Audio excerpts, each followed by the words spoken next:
I love being in the studio. It's my favorite. It's my absolute favorite place. Anything is possible. Anything is possible in the studio. It's so exciting. You dress me up in a nurse's outfit. It's very easy to write alone and come up with a lot of great ideas, generate a lot of material, flesh out a lot of things on your own. But at some point, you'll probably want to go into a proper recording studio, especially when you're trying to track things like live drums, acoustic instruments, big pianos, things like that. You kind of want to make sure you have good mics and good gear if you want to capture the actual sound of the room. That's a lot of the reason why people go to studios instead of doing things at home, is because it's a physical space, and also there's a lot of great gear and mics and all that stuff. When you're walking into a studio, automatically you're going to have other people around, be it the studio assistants who are helping set up the gear, maybe it's a producer, and so you're gonna have to know how to talk to people and know how to get your ideas across. In my experience, having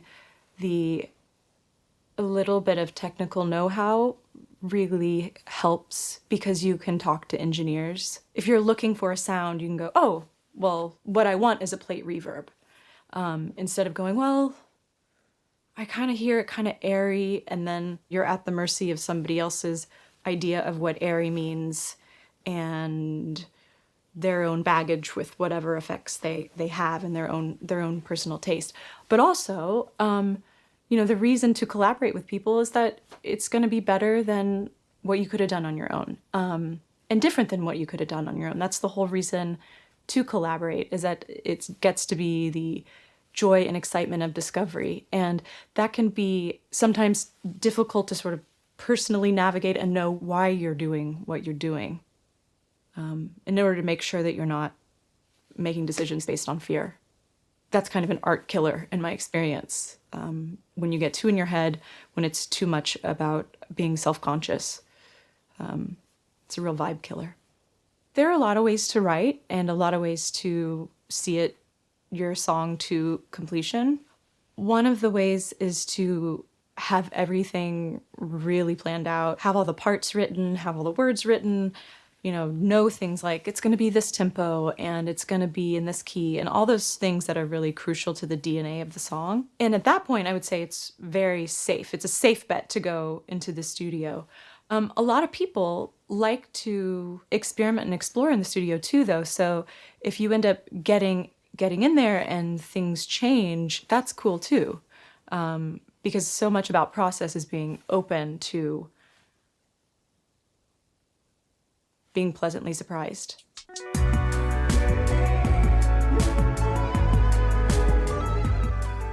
Once I had the idea and the structure of the song, I went and worked with my friend Jack Antonoff at Electric Lady Studios. And we recorded things there like live drums and additional guitars, some upright piano. In addition to that, just added a lot of bits of production that would just catch the ear. A little change here, a little bit of like effervescence there. I've been known to call them flavor crystals. I think I got that term from my friend John Conkleton. So this is one thing. I had my Uncle Tuck come in and play guitar. Great guitar player. And what we did is we had him just solo over the entire song, and then pick just little moments that could add, exclamation points. So we have Tuck doing this.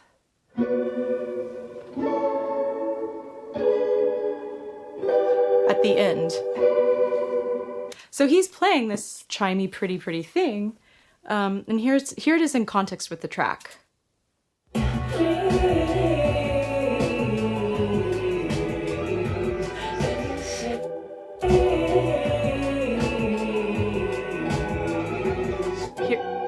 Here it is without.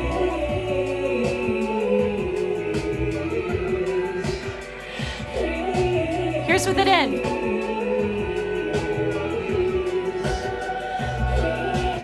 You can hear how it's in that higher register, and so it kind of adds this little layer of shimmer over the end. So that's a bit of a flavor crystal. There's also program drums, and I also have live drums. I tracked the live drums with Jack Antonoff at Electric Lady. So I'm going to just show you the difference. A lot of what the live drums did is just add, again, some feeling, some air moving through the room, and again, flavor crystal, and help the groove.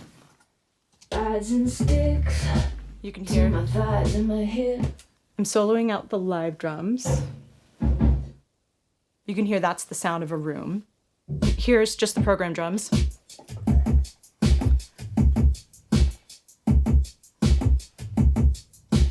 Do you hear the...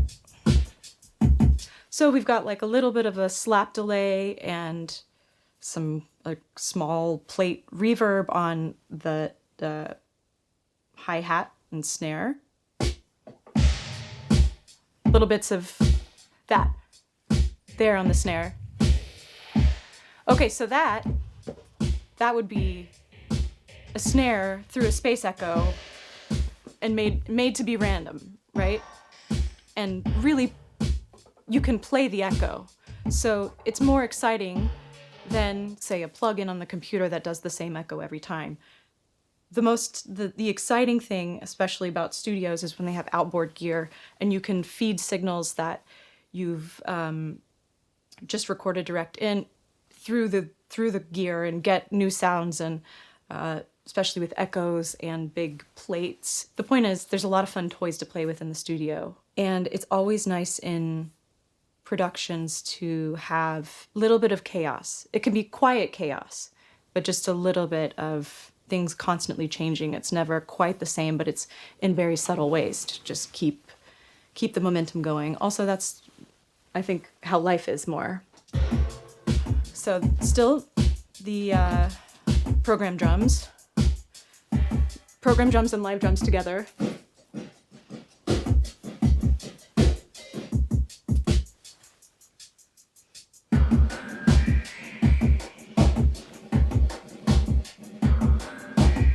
It's a Roland space echo. We found a loop of the echo where it was in time, doing a kind of triplet rhythm. So just to add texture. Texture is very important. And all this stuff is going on in the track, and you don't really hear it. You just hear some excitement. So I'm going back to the track now. Oh, Savior, love you to and Father, honey, I am not your mother. But then you say,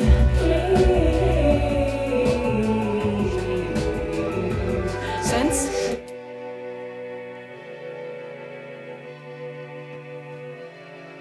Sounds like a Juno, probably. Just ascending, adding a pad layer of texture. That adds up with this other synth, which adds up with the guitars.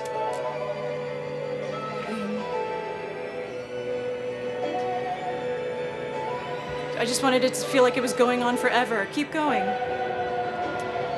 And it eventually has to come back down. We add it with the pedal steel.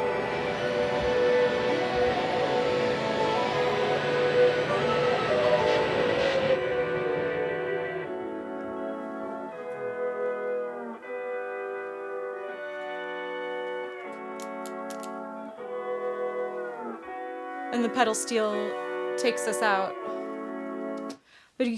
But adding all of these things, playing the same chords, but different arrangement, different tones, the overall texture can be really exciting.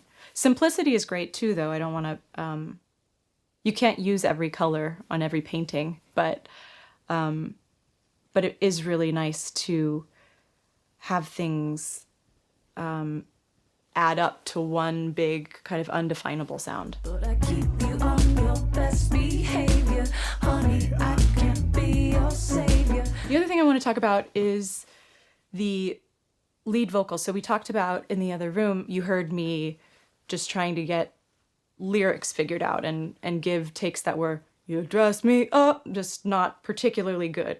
But I want to play you where the lead vocal ended up. You dress me up in a nurse's outfit. It rides and sticks to my thighs and my hips. So a little You put me in gritty, a teacher's little denim skirt. little talky. Ruler and desk, so I could make it hurt. All right, we've figured out the lyrics. As far as effects and vocals go, it's a real season to taste. But I'm such a sucker for lyrics that I like to at least have the opportunity to hear what they might be. There's great music where you can't understand anything, and it's beautiful too. I think with a lot of times with my own, I kind of like to at least give people the opportunity to hear the lyric.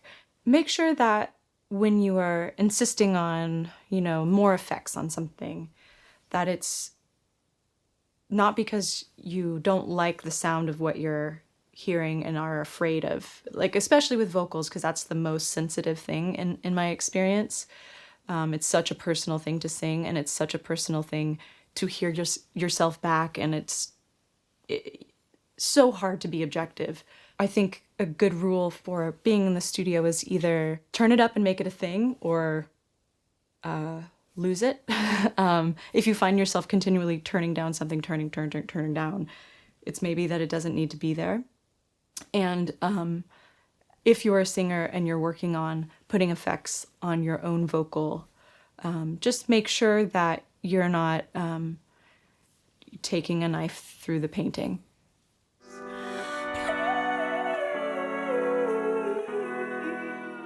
I don't know how records get done. I have no idea. It's a mystery. But somehow you work a lot of days, you eat a lot of takeout, and somehow after a number of months you have a record. You don't even remember. You